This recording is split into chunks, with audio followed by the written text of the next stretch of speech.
Hello friends, welcome to my channel silicon age. मेरा नाम सुखविंदर है। आज मैं आपके सामने एक और वीडियो लेके आया हूँ। आज हम बात करेंगे बोट के 295V2 वायरलेस नेकबैंड के बारे में। ये वायरलेस नेकबैंड बोट ने अराउंड 1500 रुपये के लॉन्च किए हैं। आपको सेल में और कम प्राइस में मिल जाएंगे। इस प्राइस में ये कैसे हैं, आपको इसमें कुछ अच्छे अच्छे फीचर्स मिलते हैं, मैं उसके बारे में डिस्कशन करूंगा आगे।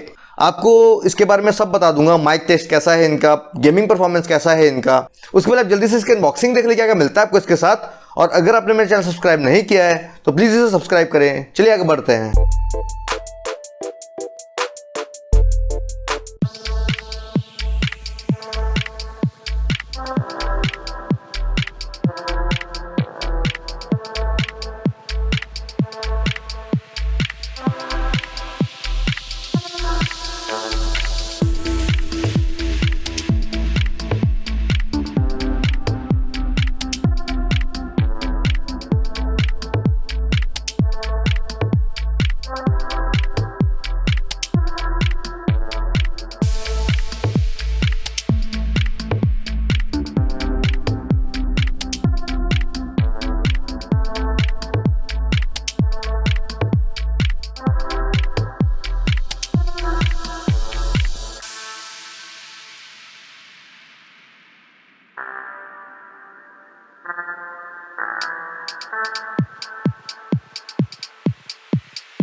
आपने इसकी अनबॉक्सिंग देख लिया, आपने देखा है किस तरह से आपको मिल जाते हैं। अगर बिल्ड की बात करें तो ये फ्लेक्सिबल तो मैं नहीं बोलूंगा, इतने ज़्यादा फ्लेक्सिबल नहीं है। इनका ये हिस्सा बहुत मोटा है, ये इतना भी पतला नहीं है कि आप आराम से फोल्ड करके पॉकेट में रख लो। लेकिन आप कोशिश करोगे तो आप कर ही लोगे ऐसे फोल्ड। देखिए मैं इतना फोल्ड तो कर पा रहा हूँ। अगर आप पॉकेट में रखोगे तो थोड़ी सी डिफिकल्टी हो सकती है। अगर बात करते हैं, आपको एक तरफ कंट्रोल पॉड मिल जाता है, कंट्रोल एरिया, और एक तरफ बैटरी कंपार्टमेंट मिल जाता है। कंट्रोल्स की अगर बात करें, आपको यहाँ वॉल्यूम कंट्रोल्स मिल जाते हैं, प्ले पॉज का मल्टी फंक्शन बटन मिल जाता है, और एक और बटन मिलता है जो कि आपका डुअल इक्वलाइजर का काम करता है। इस पे बोट ने डुअल इक्वलाइजर दिए हुए हैं, नॉर्मल मोड और बेस मोड। तो ये आपको यहीं से कंट्रोल करने का ऑप्शन मिल जाता है। और आपको दोनों तरफ आपको बोट की ब्रांडिंग मिल जाती है। और अगर बर्ड्स की बात करें, बर्ड्स में भी आपको बोट का लोगो मिल जाता है, लोगो की जो ब्रांडिंग है वो मिल जाती है। और ये मैग्नेटिक है बर्ड्स। और अगर इनका फुल इन ईयर डिज़ाइन है, ये आपको फुल्ली इंसर्ट करने पड़ते हैं आपके ईयर कैनाल के अंदर। साथ में आपको ईयर स्टेबलाइजर्स मिल जाते हैं, देखिए। और ये आपको अलग अलग साइजेस के मिल जाते हैं कि आप अपने ईयर्स के हिसाब से सेट कर पाओ। तो ये थोड़ा स्पोर्ट्स मॉडल है, तो आप स्पोर्ट्स एक्टिविटीज़ के लिए इन्हें यूज़ कर सकोगे, काफ़ी स्टेबल रहेंगे। बर्ड्स का जो ये हिस्सा है ये मेटल का है, बस ये हिस्सा मेटल है, बाकी सब कुछ पॉलीकार्बोनेट है। पूरी बिल्ड क्वालिटी पॉलीकार्बोनेट बिल्ड है। ऐसे बिल्ड में कोई कंप्लेंट्स नहीं है, ठीक ठाक है। वायर की भी अगर बात करूं तो वायर मुझे थोड़ी पतली लग रही है, लेकिन अगर ब्रेडेड मिल जाती तो ज़्यादा अच्छा रहता। ऐसे बाकी बिल्ड क्वालिटी में कोई कंप्लेंट्स नहीं है, ठीक ठाक बिल्ड क्वालिटी है। बात करते हैं कनेक्टिविटी की। आपको इनमें ब्लूटूथ 5.0 का सपोर्ट दिया है, और साथ में एक और अच्छा फीचर है कि इस पर आपको डुअल पेयरिंग भी मिलता है। हाँ, इस पर आप एक साथ 2 डिवाइसेस कनेक्ट करके रख सकते हो, ये बहुत यूजफुल फीचर है। इसके बाद अगर बात करते हैं, इस पे आपको एक और बहुत ही बढ़िया फीचर मिलता है, वो है इस पे वाइब्रेशन अलर्ट भी है। इसके अंदर एक वाइब्रेशन मोटर भी है, तो इनकेस आपको कॉल आता है तो ये वाइब्रेट करते हैं। फॉर एग्जांपल, इन्हें आपने वेयर नहीं किया हुआ है, उसमें आपने सिर्फ हैंग किया हुआ अपने नेक के ऊपर, और अगर आपका फोन साइलेंट है और आपको कॉल आता है तो आपको पता चल जाएगा, क्योंकि वो वाइब्रेट करेंगे। ये बहुत अच्छी चीज़ है, अच्छा काम आता है ये। इसके बाद आते हैं, बात करते हैं वाटरप्रूफ की। तो जैसे कि ये स्पोर्ट्स मॉडल है तो इस पे IPX7 की रेटिंग दी है। IPX7 की रेटिंग मीन आप इसे आराम से बारिश में भी लेके घूम सकते हो, कोई इश्यूज नहीं आएंगे। तो ये बहुत सही है वाटर रेटिंग के हिसाब से। इसके बाद अगर बात करते हैं बैटरीज की, इनके अंदर जो बैटरी मिलती है वो है 180 मिली एम्पीयर आवर की। तो बैटरी तो अच्छी खासी कैपेसिटी की है। बोट ने बोला कि आप इसे एक बार फुल चार्ज करके 12 घंटे तक लगातार म्यूजिक सुन सकते हो। अब मैंने अपनी टेस्टिंग में जब इन्हें यूज़ किया, मैंने 100% वॉल्यूम में रखा था। 100% वॉल्यूम में मुझे इन्होंने दिया 9 घंटे का म्यूजिक टाइम, जो कि खराब नहीं है। 9 घंटे बहुत होते हैं क्योंकि काफ़ी लाउड हो जाते हैं, आप 100% में तो सुनोगे नहीं। तो आपको आराम से 12 घंटे का जो रेटेड म्यूजिक टाइम है वो मिलने वाला है। इसके बाद अगर बात करते हैं चार्जिंग की, तो यहाँ मुझे एक थोड़ा सा ये लगा कि इस पर सिर्फ माइक्रो USB पोर्ट का सपोर्ट है, टाइप C होना चाहिए था। ये थोड़ा सा अजीब लगा मुझे, लेकिन चलिए वो काम चलेगा, प्राइस कम है तो वो जस्टिफाई कर सकते हैं। तो इसे अराउंड 1 घंटा 10 मिनट तक लग जाते हैं। और अगर क्विक चार्जिंग की बात करें तो बोट ने इस पे सैप चार्जिंग टेक्नोलॉजी दी है।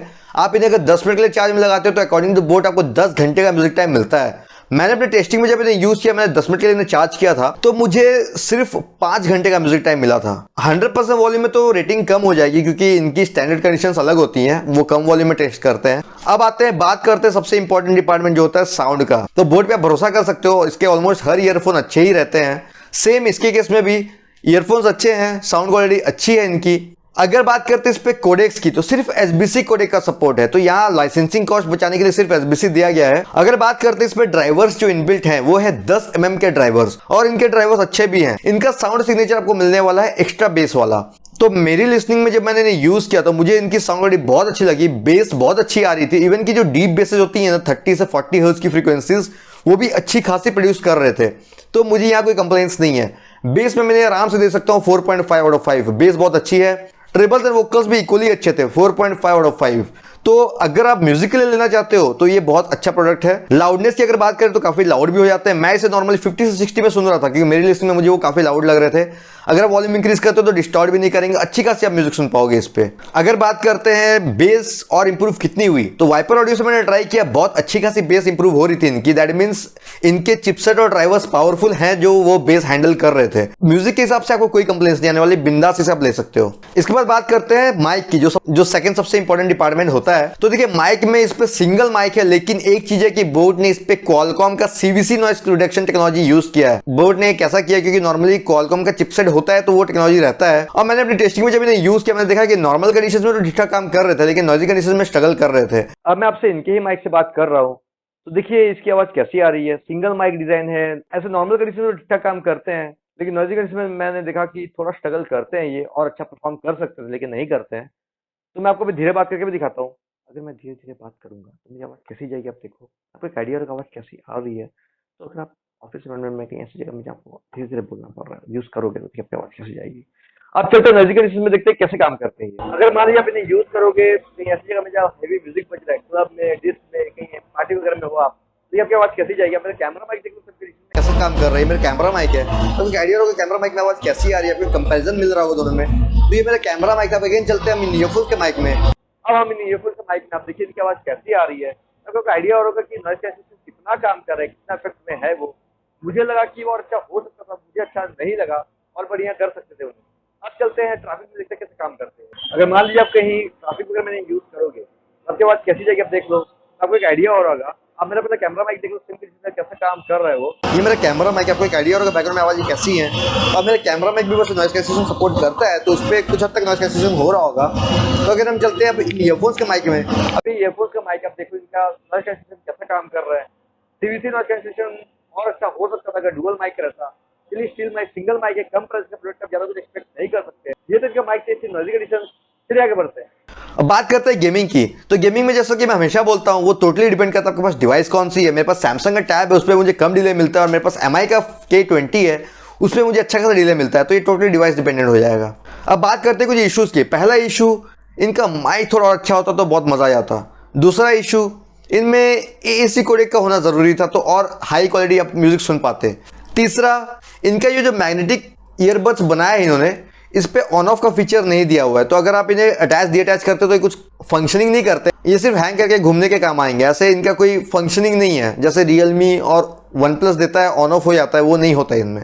ये अगर मिलता तो ये और अच्छा प्रोडक्ट हो जाता था। फिर भी अगर आप मुझे पूछो क्या मैं रिकमेंड करूंगा, तो देखिए 1300 से 1500 के रेंज में अगर आप ईयरफोन लेना चाहते हो और आपको एक नेक बैंड लेना और आप एक अच्छी क्वालिटी म्यूजिक सुनना चाहते हो, तो आप ये आंख बंद करके ले सकते हो। इनकी साउंड क्वालिटी बहुत अच्छी है, उस हिसाब से कोई कंप्लेंट्स नहीं है, और म्यूजिक टाइम भी अच्छा है, आपको बैटरी बैकअप भी अच्छा मिल रहा है। तो मैं ये आराम से रिकमेंड करता हूँ। अगर बात करते हैं कंफर्ट की, तो देखिए कंफर्टेबल भी काफ़ी थे। हालांकि फुल इन ईयर डिज़ाइन है, लेकिन मैंने देखा कि ये काफ़ी कंफर्टेबल थे, मुझे इश्यूज़ नहीं आए इन्हें लॉन्ग आवर्स के लिए भी यूज़ करने से। और ये काफ़ी स्टेबल भी रहते हैं क्योंकि स्टेबलाइजर्स मिलते हैं आपको, तो ये आपके ईयर्स से हिलते नहीं है, तो आप स्पोर्ट्स एक्टिविटीज़ भी आराम से कर पाओगे। मैं आपको दिखाता हूँ वेयर करके, तो आपको बस ऐसे इन्हें वेयर करना है। तो आप देख रहे होंगे कि आपको ईयर फिन्स मिल जाते हैं, या फिर आप ईयर स्टेबलाइजर्स बोल सकते हैं, वो मिल जाते हैं। तो देखिए आप जब इन्हें ऐसे इंसर्ट करते हो तो ये स्टेबलाइजर्स जो है आपके ईयर्स के इस हिस्से को ऐसे पकड़ लेते हैं अंदर से। तो आप देख रहा होगा आपको स्टेबलाइजर्स अंदर सपोर्ट दे रहे हैं। तो इससे क्या होता है कि जल्दी निकलते नहीं है देखिए ईयर से। तो मुझे ये चीज़ सही लगी। देखिए इस तरह से दिखते हैं ईयर्स में। अब लेफ्ट वाला भी इसी तरह से बस आपको इंसर्ट करना है और ये स्टेबलाइजर्स को यहाँ सेट कर लेना है, बस यहाँ से सेट हो जाएंगे। देखिए तो देखिए इस तरह से दिखते हैं, काफ़ी स्टेबल है देखिए। तो आप स्पोर्ट्स एक्टिविटीज़ आराम से इनमें कर पाओगे, कोई इश्यूज नहीं आएंगे। और नॉइज आइसोलेशन की अगर बात करूं तो ये अराउंड 60 to 70% नॉइज ब्लॉक कर रहे हैं बाहर की। नॉइज आइसोलेशन और अच्छा हो सकता था, लेकिन मुझे लगा कि इनका नॉइज आइसोलेशन थोड़ा कम है, लेकिन स्टिल साउंड क्वालिटी अच्छी है तो ये मैनेजेबल है। तो मैं आपको दिखा देता हूँ इसे पेयर कैसे करना, आपको कंट्रोल्स क्या क्या मिल जाते हैं। तो पेयर करने के लिए आपको बस इन्हें ऑन करना है और वेट करना जब ये पेयरिंग में चल जाएंगे। तो मैं जैसे ऑन करता हूँ इन्हें, तो देखिए अभी ऑन हो गए हैं। तो देखिए पेयरिंग में चल गए। जब इस तरह से ब्लिंक करेंगे व्हाइट और रेड एक साथ ब्लिंक करते रहेंगे, दैट मीन्स ये पेयरिंग में है। तब हम जाएंगे अपने फ़ोन या टैब के ब्लूटूथ पे। तो देखिए रॉकर्स 295V2 नज़र आ गए, इन्हें कनेक्ट करेंगे। देखिए SBC कोडिंग में कनेक्ट हुए हैं और SBC ही सपोर्ट करते हैं और कोई ऑप्शन नहीं है आपके पास। मैं आपको मल्टी पेयरिंग में दिखा देता हूँ कि दो डिवाइसेस में कैसे एक साथ काम करते हैं। आपको अगर दो डिवाइसेस में एक साथ यूज़ करना है इन्हें, तो आपको बेसिकली करना क्या होगा, एक बार जैसे अपने कनेक्ट कर चुके हैं, जैसे मैंने टैब के साथ कनेक्ट कर लिया एक बार, तो मैं पहले टैब से इन्हें डिस्कनेक्ट करूँगा। तो अभी वापस पेयरिंग में जाएंगे। देखिए वो पेयरिंग में जा चुके हैं, आपको दिख रहा होगा। देखिए ये पेयरिंग में चल गए हैं वापस। तो अपने में दूसरी डिवाइस जो भी है उसमें से सर्च करूँगा। तो देखिए रॉकर 295V2 यहाँ भी नज़र आ गया, इन्हें कनेक्ट कर लूँगा। तो देखिए यहाँ कनेक्ट हो चुके हैं। अब मैं अपने पहले डिवाइस के साथ वापस कनेक्ट करना चाहता हूँ, तो या तो मैं इसे क्लिक कर दूँगा, सीधा कनेक्ट हो जाएंगे। तो देखिए अभी दोनों जगह कनेक्टेड है, मेरे फ़ोन के साथ भी और टैब के साथ भी। तो इस तरह से डुअल पेयरिंग काम करता है, दोनों डिवाइस में एक साथ कनेक्ट रख सकते हो इन्हें। तो अब मैं आपको म्यूज़िक कंट्रोल्स दिखा देता हूँ। तो अगर आप ईयरफोन्स के पावर ऑफ स्विच को सिंगल प्रेस करोगे तो प्ले पॉज होगा। देखिए पॉज हो गया, प्ले हो गया। अगर आपको नेक्स्ट ट्रैक में जाना है तो वॉल्यूम अप बटन को प्रेस करके रखेंगे।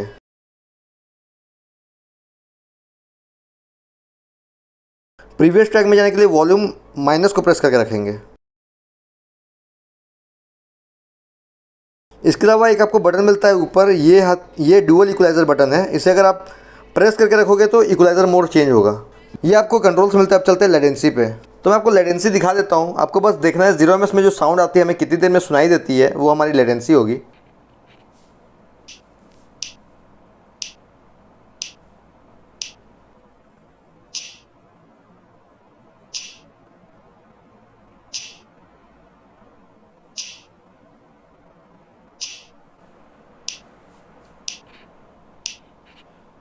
आपको मैं अपने टैब का स्पीकर भी दिखा देता हूँ, उस पर डिले आपको पता चल जाएगा कितना हो रहा था।